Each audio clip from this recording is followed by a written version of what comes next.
और निशाना जो उनका टांग में मार कर ही आदमी पकड़ता है जब गोली चलती है बदमाश को। तो हमारा तो सीधा ये कहना है कि सर में गोली लगनी चाहिए जो गो तस्कर है उनको। अच्छा, ये जो हुआ है बहुत गलत हुआ है, इसकी शिकायत हमारे मुख्यमंत्री से करेंगे।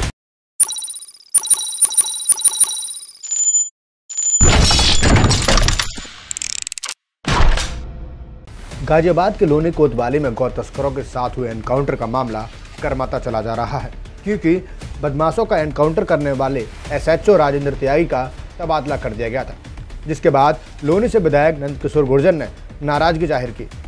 इस पूरे मामले पर जनहित टाइम्स की टीम ने नंदकिशोर गुर्जर से बात की, तो सुनिए उनका क्या कुछ कहना है। देखिए, पूरी जानकारी आपको भी है, पूरे प्रदेश को है। जिस तरह से पहली बार किसी इंस्पेक्टर ने अपनी जान जोखिम डाल करके और एक साहसिक निर्णय लिया, गोली चलने पे उनके खिलाफ कार्रवाई की गई। लौनी में लगातार पिछले कप्तान साहब के इनके आने के बाद, उससे पहले लौनी में गोकशी नहीं हुई। जिस लौनी को गोकशी के लिए, अपराध के लिए, मर्डर के लिए जाना जाता था, वह कानून व्यवस्था बिल्कुल रामराज था, लेकिन पिछले कुछ दिनों से बिल्कुल अस्त व्यस्त हुआ। मैंने लगातार अधिकारियों से कहा, लेकिन कोई कार्रवाई नहीं की। और ये जब घटना मतलब उसमें सुना नहीं गया, और जब किसी ने अधिकारी ने निर्णय लेकर के और ये एनकाउंटर करने का काम किया और दहशत हुई गो तस्करों में और बदमाशों में, उसके बाद उसको हटा देने से पुलिस का मनोबल गिरा है और क्षेत्रीय जनता में आक्रोश है और पूरे प्रदेश में आक्रोश है। इसलिए मेरा ये कहना था कप्तान साहब को कि तुरंत उनको बहाल किया जाए और माफ़ी मांगनी चाहिए आप लोगों को। ये सस्पेंड थोड़ा किया है, उनका रूटीन नहीं, दोबारा वहीं लगा, नहीं रूटीन नहीं है। उनको बहाल का मतलब वहीं उनको दोबारा से जो उनको क्राइम में भेजा है उसी थाने पे भेजा जाए। उसके बाद वो 10 दिन बाद कहीं भी भेजते, जो उनका रूटीन तो तब माना जाता। लेकिन जब मैंने कप्तान साहब से बात की तो उन्होंने अब्यूज करते हुए उसके लिए बोला और उसको हटाया गया। इसलिए क्योंकि मेरे पास इस बात की भी रिकॉर्डिंग है। ये जो हुआ है बहुत गलत हुआ है, इसकी शिकायत हमारे मुख्यमंत्री से करेंगे। और जो मेन मुख्य वो था, जो गो तस्करों का सरगना था, उसका नाम तक आज तक शामिल नहीं किया इन्होंने। तो बताया ना क्यों नहीं किया? जिसके यहाँ गाय कटी है उसको बचा रहे थे, यही दबाव बनाया गया था कि उसका नाम नहीं डालना है और इंस्पेक्टर को इसलिए हटाया गया है। अच्छा, एक सवाल ये, इसमें बहुत बड़ा खेल हुआ है और वो सब सामने आ जाएगा। मैं माननीय मुख्यमंत्री से बात करेंगे। अच्छा, एक सवाल ये भी है कि कहा जा रहा है कि उनको इसलिए हटाया कि ये एनकाउंटर जो है फर्जी है और एक ही गोली बदमाशों के एक ही जगह नहीं लग सकती है, जिस तरह से 7 बदमाशों की गोली लगी है। नहीं, तो उसको लेकर क्या कहना? नहीं भैया, आप चाहते हो कि बदमाशों के सर में गोली लगनी चाहिए? जब टांग में लगने पे इतनी मुसीबत आ गई एक अधिकारी पे है, तो ये तमाम जो अगर वो सर में गोली मारते तो क्या होता? उसका निशाना, इसमें कोई दो राय नहीं है। पहले भी ATS में रहे हैं वो, और निशाना जो उनका टांग में मार कर ही आदमी पकड़ता है जब गोली चलती है बदमाश को। क्योंकि मार दिया तो मुसीबत, अब टांग में गोली मार के पकड़ लिया तो मुसीबत।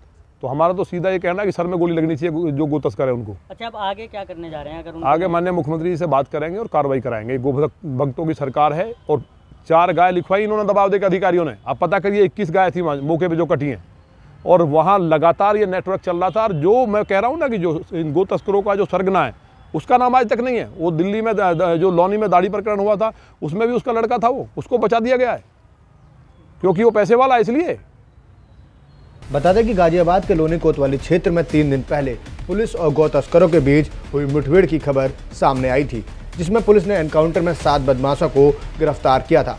लेकिन इसमें ताज्जुब की बात तो ये थी कि पकड़े गए सभी बदमाशों के पैर में ठीक एक ही जगह घुटने के नीचे गोली लगी थी। जिसके बाद गाजियाबाद SSP ने जब देखा कि एनकाउंटर पर सवाल उठ रहे हैं, तो उन्होंने थाना लोनी बॉर्डर SHO राजेंद्र त्यागी को वहां से हटाकर इंदिरापुरम थाने में तबादला कर दिया। जो ट्रांसफर है वो एक सामान्य प्रशासनिक प्रक्रिया है, उसको किसी घटनाक्रम से जोड़ के देखने की आवश्यकता नहीं है।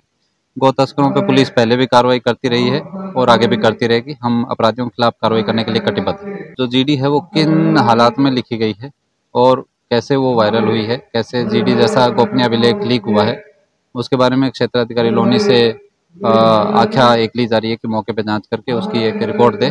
रिपोर्ट में जो भी फैक्ट आएंगे उसके हिसाब से इसमें कार्रवाई की जाएगी। अपने तबादले के बाद SHO साहब कहां शांत बैठने वाले थे, जिसके बाद मामला और बढ़ता गया। SHO राजेंद्र त्यागी ने GD में एक तस्करा लिखा और वो तस्करा सोशल मीडिया पर जोरों से वायरल होने लगा और उसमें लिखा कि SSP साहब के इस कदम से मेरा मनोबल टूटा है। विधायक नंदकिशोर गुर्जर ने SHO के एनकाउंटर की जमकर तारीफ की और उन्हें सम्मानित भी किया और साथ ही अपर गृह सचिव को पत्र लिखकर SHO राजेंद्र त्यागी को वापस बहाल करने की मांग की। देखिए SHO को सम्मानित करने के बाद विधायक ने क्या कुछ कहा। पुलिस ने लगातार लोगों के लिए अच्छा काम करती है। माननीय मुख्यमंत्री योगी आदित्यनाथ जी की सरकार बनने के बाद जिस तरह से पुलिस का हौसला बढ़ाया गया और उनको जो ताकत दी गई, पुलिस ने, यही पुलिस है जिस पुलिस के टाइम में पुलिस को बोनेट में बैठा के घुमाया जाता था और अपराधी पूरी तरह खुले तौर से मुख्यमंत्री के पास सीधा जाते थे। आज इसी पुलिस ने पूरे प्रदेश के अंदर जिस तरह से कानून का राज स्थापित किया, लेकिन इस घटना के बाद मुझे गर्व है, आज मेरा भी सीना चौड़ा हुआ है। मैं भी कई जगह मेरा बहुत लंबे समय से संघर्ष के कारण पुलिस से टकरा हुआ, लेकिन आज मुझे पुलिस के प्रति इतना सम्मान बढ़ा है कि पुलिस ने वास्तव में जो शानदार काम किया है। गोपाष्टमी का जो चरण शुरू होने वाला था, उससे पहले ऐसे गो तस्करों को, दुष्टों को मारने का काम किया है। प्रदेश सरकार की मंशा के अनुसार उनका एनकाउंटर किया है। मुझे उम्मीद है भविष्य में वह इस तरह का माहौल नहीं था और इसमें गो तस्कर सीधे हम लोग जाएंगे। बहरहाल गाजियाबाद पुलिस और लोनी विधायक नंदकिशोर गुर्जर एक बार फिर आमने सामने आ गए हैं। ये कोई पहला मामला नहीं है, इससे पहले भी ऐसे बहुत से मामले आए हैं जिसमें नंदकिशोर गुर्जर और पुलिस आमने सामने आए हैं। अब देखना होगा कि एसएचओ के एनकाउंटर पर उठ रहे सवालों के बीच उनकी फिर से थाने में वापसी होती है या नहीं। स्पेशल रिपोर्ट जनहित टाइम।